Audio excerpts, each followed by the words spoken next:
So to start off, I'm going to prime my eyes with the under eye concealer in the shade 91. This will just give me a nice blank base to work with and cancel out any redness.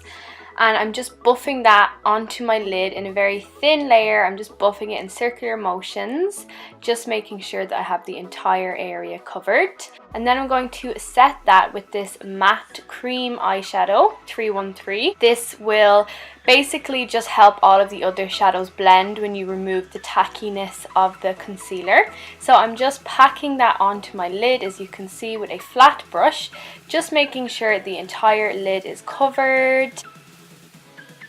Next, I'm going to highlight my brow bone with the eyeshadow shade 395. This is quite a white, shimmery tone. This just gives a beautiful highlight, so I'm just packing that onto the brow bone.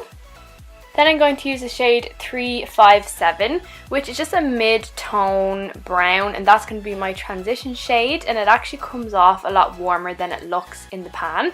But using a fluffy brush, I'm just going to buff that in circular motions right into my crease and extending it outwards. Then to warm up the eye look, I'm going to use this beautiful shade 335, which is just a very orange toned brown. And on a smaller brush, I'm going to apply that to the same area, just not as far up as I just applied the transition shade, just to create that blend, and then I'm going to bring it down in the outer V.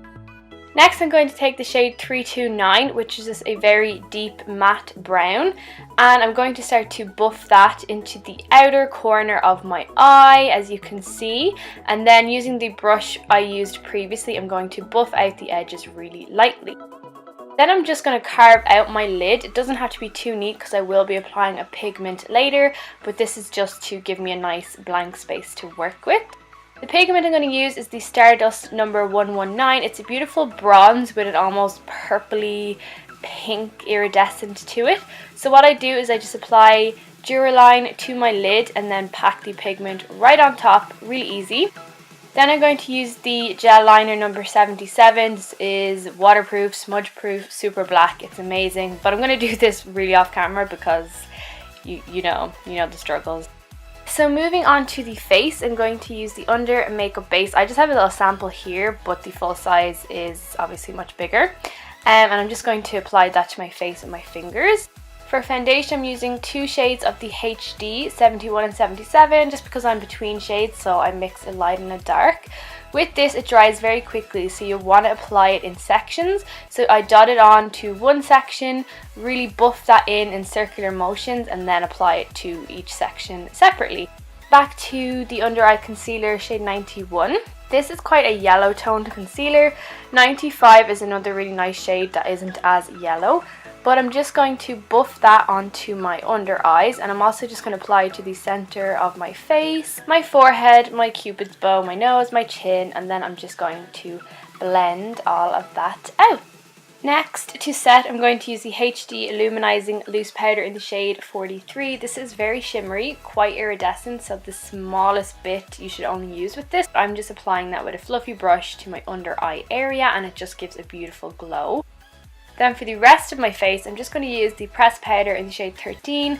It's a little bit light, but it's the only one I have, so I'm working with it. But yeah, it's just a basic setting powder. For my brows, I'm using the brow gel in the shade 16. I'm not going to show you guys this in too much depth because I literally just did a whole video on my brow routine and I used this in it. So I will link that below and you can see exactly what I do to fill in my eyebrows.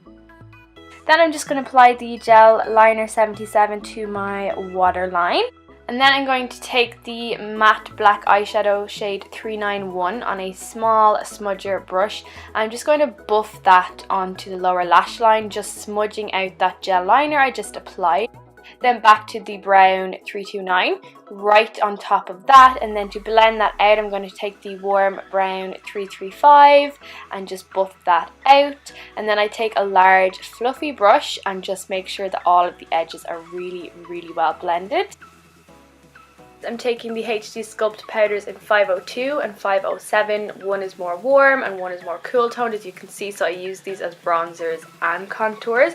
So I like to warm up first with the more bronzed shade, and then anywhere that I want a bit more definition, I just go in and use the cool tone shade.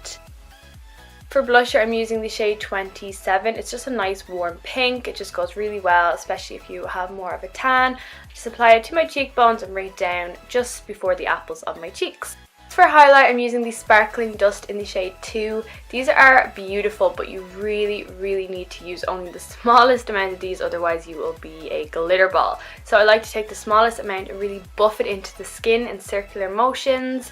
That way it's not sitting on the skin, and then I give myself a little milk mustache, apply it to the tip of my nose and the bridge of my nose. You know the drill. So for mascara, I'm using the Volume and Waterproof Mascara. This is just the shade Black, and I'm just applying a couple of coats of that.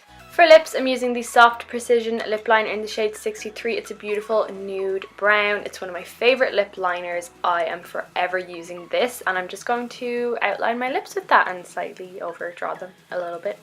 Then for lipstick, I'm taking this matte lipstick in the shade 415. It's quite a pinky nude. These matte lipsticks are very matte, very dry, so make sure your lips are really well moisturized. But I'm just applying that and making sure it's blended in with the lip liner.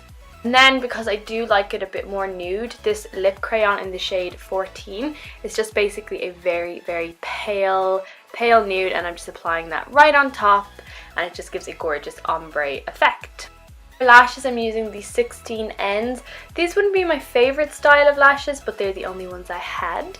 But yes, that is a finished look, guys. I really hope you enjoyed this, and don't forget to subscribe if you did, and I'll see you very soon in my next one.